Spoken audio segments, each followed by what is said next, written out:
আসসালামু আলাইকুম রহমতুল্লাহি অবরকাতুহু। সম্মানিত দর্শক, ডক্টর মোহাম্মদ ইউনূসের যে সময়কাল, এটি অনেকটা বেহেশত এবং দোজখের মাঝামাঝি অবস্থানে আছে।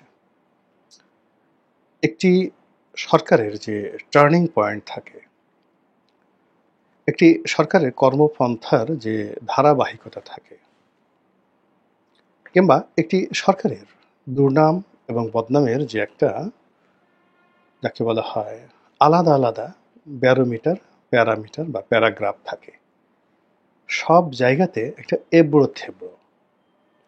অর্থাৎ ধরুন, আপনি যদি একটা রেল লাইন, সেটা সমান্তরালভাবে বইতে থাকে, কিন্তু প্রচণ্ড রৌদ্রে কিংবা অন্য কোনো তাপ এবং চাপে রেল লাইন যখন বাঁকা হয়ে যায়, তখন সেই পথে চলাচলকারী, মানে ট্রেন যারা আছে, ট্রেন এবং ট্রেনে যারা যাত্রী, সকলের জন্য সেই রেলপথ মৃত্যুকূপ হয়ে পড়ে।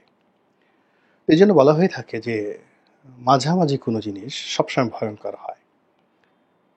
আমাদের দেশে যারা আলেম ওলামা রয়েছেন, তারা ওয়াজ করেন, বলা হয়ে থাকে যে যারা বেহেশতে যাবেন, তো তাদের জন্য এক ধরনের একটা ফয়সালা অনুভূতি, আর যারা দোজখে যাবেন তাদের জন্য এক ধরনের অনুভূতি, এবং তারা তাদের নির্মম এবং চূড়ান্ত পরিণতি জানার পর ওইভাবেই তার শরীর, মন, মানসিকতা ওইভাবে গড়ে উঠবে যে অনন্তকাল আমাকে জাহান্নামে থাকতে হবে।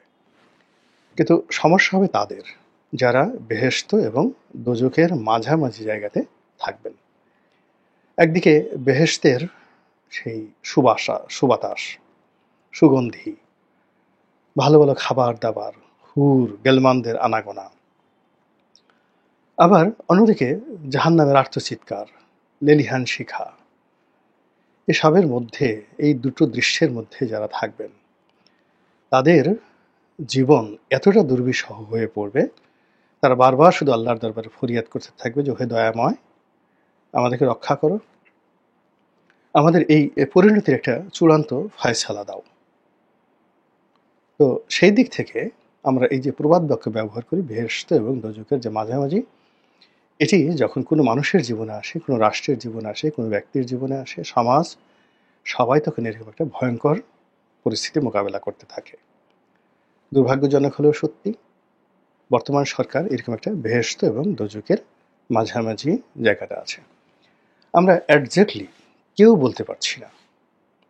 স্বয়ং ডক্টর মোহাম্মদ ইউনূস, কিংবা ধরুন একেবারে অজপাড়া গায়ের একজন গ্রাম্য মসজিদের খতিব কিংবা মুয়াজ্জিন, কিংবা ধরুন বাংলাদেশের সবচেয়ে বড় শিল্পপতি, অথবা ফুটপাতের পাশে দাঁড়িয়ে যে লোকটি সিগারেট বিক্রি করছে বা পান বিড়ি বিক্রি করছে, সবাই বর্তমান সরকারের ব্যাপারে সুনির্দিষ্টভাবে কিছু বলতে পারবে না। কেউ হয়তো পক্ষে বলবে, কেউ হয়তো বিপক্ষে বলবে, কিন্তু একটি সরকার যখন থাকে, আওয়ামী লীগ বা বিএনপি বা অন্য যে কোনো রাজনৈতিক দল, তখন সেই সরকারকে কেন্দ্র করে একটা জনমত গড়ে ওঠে। সেই জনমতের ধারাবাহিকতা যেটা থাকে, সেটাই হলো সরকারের প্রাণশক্তি বা প্রাণ ভ্রমরা। তো সেই ক্ষেত্রে বর্তমান সরকারের কোনো জনমত নেই। সরকারের পক্ষে যারা আছে, সব ভাষা উড়ন্ত জনমত, সকাল বিকাল পরিবর্তন হয়। সরকারের যে সমস্ত লোকজন আছেন, যারা সরকারের প্রশংসা করেন, তারা ভাড়াটিয়া, আর যারা সরকারের বিরোধিতা করেন, তারা সবাই ব্যক্তিগত স্বার্থ দ্বারা পরিচালিত। এই অবস্থাতে সরকার যে ক্রান্তিকাল মোকাবেলা করছে, সেই ক্রান্তিকালের মধ্যে সবচেয়ে বড় সমস্যাটা হলো বাংলাদেশের সঙ্গে দিল্লির বা ভারতের যে সম্পর্ক, স্মরণকালের সবচেয়ে খারাপ সম্পর্ক। সীমান্ত প্রায় বন্ধ, ব্যবসা বাণিজ্য একেবারে তলানিতে নেমেছে, এবং বাংলাদেশের যে সকল আমদানি পণ্য আমরা ভারত থেকে আনি, সেখানে তারা একটার পর একটা বাধা তৈরি করে ফেলেছে। তো ভারত একটা বড় রাষ্ট্র, বাংলাদেশের মতো একটা রাষ্ট্রে তাদের যদি তারা এক্সপোর্ট না করে, তাদের কিছু আসে যায় না। বছরে হয়তো তারা $40 বিলিয়ন মতো এক্সপোর্ট করে বাংলাদেশে। আমাদের দেশে $40 বিলিয়ন বিরাট ব্যাপার, কিন্তু ভারতের জন্য এটা কোনো বিষয় নয়। এখন ভারত যদি এই $40 বিলিয়ন যে রপ্তানি পণ্য বাংলাদেশে রপ্তানি না করে, আমাদেরকে বিকল্পভাবে যদি চায়না থেকে আনতে হয়, অন্য কোনো দেশ থেকে আনতে হয়, এবং খরচ যদি $40 বিলিয়ন পরিবর্তে 50 বিলিয়ন হয়, 60 বিলিয়ন হয়, আমাদের কোমর ভেঙে যাবে, মেরুদণ্ড ভেঙে যাবে, এবং আমরা 1 বছর টিকে থাকতে পারবো না। এবং ঠিক সেই অবস্থাটা তৈরি হয়েছে। বিশেষ করে আমাদের যে শিল্পের কাঁচামাল,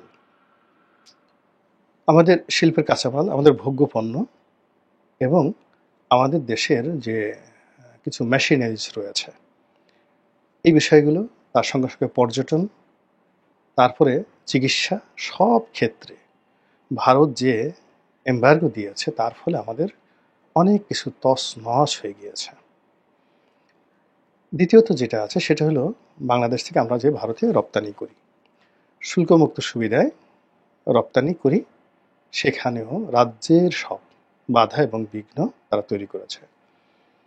আমরা ভারতের অনেকগুলো বন্দরকে, বিমানবন্দরকে ট্রানজিট পোর্ট হিসেবে ব্যবহার করতাম। এখন ভারত সেগুলো বন্ধ করে দিয়েছে। আমরা এখন সেই ট্রানজিট পোর্ট হিসেবে ব্যবহার করতে পারছি না বিমানবন্দরকে, এবং হাজার হাজার কোটি টাকা প্রতি মাসে আমাদেরকে গচ্চা দিতে হচ্ছে। অর্থাৎ গার্মেন্টস রপ্তানি করার ক্ষেত্রে আমরা ভারতের বন্দরগুলো ব্যবহার করে আমরা ইউরোপ আমেরিকাতে রপ্তানি করতাম। এবং এটা কি, সেটা বোঝাতে গেলে আরও যাকে বলা হয় যাকে বলা অনেকে ধৈর্যচ্যুতি ঘটতে পারে। কিন্তু ব্যবস্থাটা হলো যে, আমরা ধরুন আমেরিকাতে যদি, আমেরিকা দুটো আছে, ওয়েস্ট কোস্ট এবং ইস্ট কোস্ট, দুটো এলাকা। এখন ওয়েস্ট কোস্টের যে সকল বন্দর রয়েছে, সে সকল বন্দরে আমরা সমুদ্রপথে মাল পাঠাবো।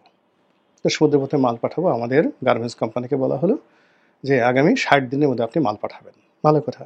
কিন্তু আমাদের সমস্যার কারণে প্রায় দেখা যাচ্ছে যে মাল তৈরি করতে দেরি হয়, গ্যাস নেই, বিদ্যুৎ নেই, শ্রমিক অসন্তোষ। তো হাতে সময় আছে মাত্র 20 দিন, এবং এই 20 দিনের মধ্যে যদি আমি মাল পৌঁছাতে না পারি, তাহলে কি হবে? পুরো মাল যাকে বলা হয় বায়েরা নেবে না, ফলে গার্মেন্টসগুলো ধসে যাবে। তো সেই ক্ষেত্রে এই ধরনের সমস্যা দূর করার জন্য আমরা কি করি? এয়ারে মাল পাঠাই, অথবা সি এয়ারে করি। অর্থাৎ আমাদের বাংলাদেশ থেকে ধরুন একটি জাহাজে করে মাল পাঠাতে যদি 30 ডেজ লাগে, তো সেক্ষেত্রে আমরা যদি এয়ারে করে এখানে মাল পাঠাই, যাকে বলা হয় ভারতের নাভাসিবা পোর্টে, এবং সেখান থেকে যদি আমরা জাহাজে পাঠাই, এটা এক ধরনের বিকল্প। অথবা আমরা এখান থেকে কন্টেনারে পাঠালাম নাভাসিবা পোর্টে, ওখান থেকে আমরা এয়ারে পাঠালাম। তো এইগুলো করে ব্যবসায়ীরা তাদের ব্যবসা টিকিয়ে রাখে, এবং হাজার হাজার কোটি টাকা তারা লাভ করে। ভারত এই সুবিধাটা শেখ হাসিনার জমানাতে দিয়ে এসেছিল, এটা এই সময় বন্ধ করে দিয়েছে। এবং আমাদের বেশ কয়েকটি স্থলবন্দর, বিশেষ করে বেনাপোল, অনেকগুলো পণ্যের আমদানি এবং রপ্তানি এই বেনাপোল বন্দর দিয়ে করা যাবে না। এই নিষেধাজ্ঞার ফলে পুরো আমদানি এবং রপ্তানি মুখ থুবড়ে পড়েছে। তো এ সকল কারণে ভারতের সঙ্গে সম্পর্ক স্থাপন করা আমাদের এই বর্তমান ইউনিট সরকারের জন্য রীতিমতো একটা ফরজে কেফায়া। এছাড়া এই সরকার দীর্ঘমেয়াদে টিকতে পারবে না। এই গেল একটা। অন্যদিকে যেটা হচ্ছে, সরকার এই মুহূর্তে চীনের সঙ্গে এবং পাকিস্তানের সঙ্গে একটা ভালো সম্পর্ক গড়ে তুলেছে, এবং ঘন ঘন আমাদের দেশের রাজনৈতিক দলগুলো এবং ডক্টর মোহাম্মদ ইউনূস সরকারের কর্তা ব্যক্তিরা চীন দেশে যাচ্ছেন, যেটা ভারত আরও বিক্ষুব্ধ হয়ে পড়েছে, ভীষণ রকম বিক্ষুব্ধ হয়ে পড়েছে। এবং এরই মধ্যে যেটি হচ্ছে সেটা হলো, চীনের সঙ্গে কতগুলো কৌশলগত সামরিক চুক্তি, সামরিক সম্পর্ক, তারপরে কৌশলগত অর্থনৈতিক সম্পর্ক, এগুলো নিয়ে খুব কথাবার্তা হচ্ছে। যখন এ সকল বিষয়াদি নিয়ে কথাবার্তা হচ্ছে, ঠিক সেই সময়টিতে আমেরিকার যিনি পররাষ্ট্রমন্ত্রী, তিনি আমাদের ডক্টর মোহাম্মদ ইউনূসের সঙ্গে কথা বলেছেন, এবং সেই কথা বলার মধ্যে তিনি যে সকল বিষয় আলোচনা করেছেন, সেখানে আমাদের যে পাক ভারত উপমহাদেশে মার্কিন স্বার্থ দেখার জন্য একটা চুক্তি রয়েছে, ইন্দো প্যাসিফিক ট্রিটি, আর আরেকটা সংগঠন রয়েছে কোয়াড। তো শেখ হাসিনার পতনের মূল কারণ ছিল সেই ইন্দো প্যাসিফিক চুক্তিতে বাংলাদেশের অন্তর্ভুক্তি, আর কোয়াডে সংযুক্তি, কোয়াডে অংশগ্রহণ করা। তো এই কাজটি শেখ হাসিনা করতে পারেনি মূলত চীনের কারণে। তো এখন এই যে আমেরিকা, সেই আমেরিকা আবার নতুন করে ডক্টর মোহাম্মদ ইউনূসকে চাপ দিচ্ছে কোয়াড এবং ইন্দো প্যাসিফিক নিয়ে। আবার আমেরিকার সাথে ভারতের যে সম্পর্ক, সেই সম্পর্কের ক্ষেত্রে আমেরিকা বলছে যে ঠিক আছে, তারা যদি কোয়াডে আসে, ইন্দো প্যাসিফিকে যদি যুক্ত হয় এবং সেখানে চট্টগ্রাম বন্দর যদি ডিপি ওয়ার্ল্ডকে দিয়ে দেওয়া হয়, আমেরিকান কোম্পানি, দুবাই পোর্ট, তো নাম দুবাই পোর্ট, ডিপি ওয়ার্ল্ড, কিন্তু এটার মালিকানা আমেরিকান। তো এটা যদি ইউনূস সরকার করে, তারপরে সেন্ট মার্টিন নিয়ে যে সকল কথাবার্তা শুনছি সেগুলো যদি হয়, তারপরে করিডোর নিয়ে যে সকল কথাবার্তা হচ্ছে সেগুলো যদি হয়, তাহলে ভারতের উচিত ইউনূস সরকারকে সহযোগিতা করা, এবং এই কাজটি করলে তাদেরকে চীন থেকে সরানো যাবে। এবং চীনের সাথে যদি ডক্টর মোহাম্মদ ইউনূস সরকারের একটা গভীর সম্পর্ক হয়ে যায়, তাহলে আর যা হোক না কেন, চীন তো এরকম একটা রেজিম, তারা কখনো কোনো দেশে গণতন্ত্রকে প্রমোট করে না। তারা সবসময় ফ্যাসিবাদী, তারপরে স্বৈরশাসন, একদলীয় শাসন, এগুলোকে সবসময় তারা প্রমোট করে। আর আমেরিকা এবং ভারত আর যাই হোক না কেন, তারা তাদের মতো করে সেখানে একটা গণতন্ত্রের যাকে বলা একটা সাইনবোর্ড তারা রাখে।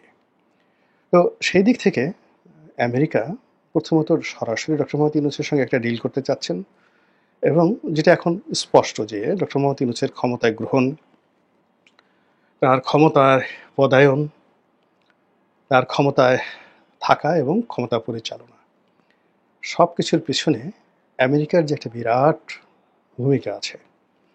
সেটা ডিপ স্টেট হতে পারে, সেটা আরও অনেক কিছু হতে পারে, যার কিছু কথা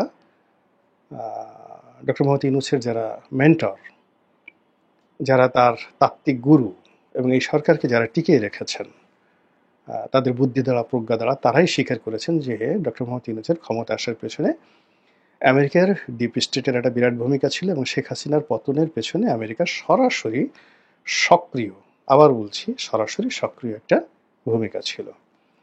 তো কাজেই আমেরিকাকে আসলে বাদ দেওয়া সম্ভব নয়, আমেরিকাকে কোনো অবস্থাতেই অ্যাভয়েড করা সম্ভব নয়, এবং কোনো অবস্থাতেই আমেরিকাকে অ্যাভয়েড করে চীনের সঙ্গে বন্ধুত্ব করা এই সরকারের পক্ষে সম্ভব নয়। তাই যদি হয়, তাহলে এই চীনের সঙ্গে যা কিছু হচ্ছে সেটা রাজনৈতিক দল ডক্টর মোহাম্মদ ইউনূস তাদের জন্য একটা বুমেরাং হয়ে যাবে আগামী দিনগুলোতে। এবং আমরা লক্ষ্য করলাম যে ভারতের যে পররাষ্ট্র মন্ত্রণালয়ের যিনি মুখপাত্র এবং পররাষ্ট্র সচিব, তিনি বাংলাদেশের ব্যাপারে বেশ নরম কথা বলেছেন, একেবারে নজিরবিহীন, এবং বাংলাদেশের সঙ্গে আলোচনা করা এবং বাংলাদেশ এবং ভারতের মধ্যে যে বিবাদমান সমস্যাগুলো রয়েছে সেই সমস্যাগুলোর ব্যাপারে একটা ইতিবাচক সমাধানে পৌঁছানোর ব্যাপারে ইতিমধ্যে দিল্লি অনেকটা গ্রিন সিগন্যাল দিয়েছে। তো এই যে গ্রিন সিগন্যাল, অর্থাৎ দিল্লি এবং আমেরিকার গ্রিন সিগন্যাল, এটা ডক্টর মোহাম্মদ ইউনূস যদি গ্রহণ করে, তাহলে রাশিয়া, চীন, এই যে বলয়টা, শক্তির বলয়টা অ্যাবসলিউটলি তাদের বিরুদ্ধে চলে যাবে। এই যে একটা উভয় সংকট, এই উভয় সংকটটাকে আমি প্রথম বলার চেষ্টা করেছি বেহেশত এবং দোজখের মাঝামাঝি। ভবিষ্যৎ সম্পর্কে মহান আল্লাহ ভালো জানেন, তার সিদ্ধান্তই চূড়ান্ত। তিনি যেন আমাদের এই দেশ, জাতি এবং কালকে রক্ষা করেন, হেফাজত করেন, এই দোয়া করছি। আসসালামু আলাইকুম রহমতুল্লাহি ওয়া বারাকাতুহু।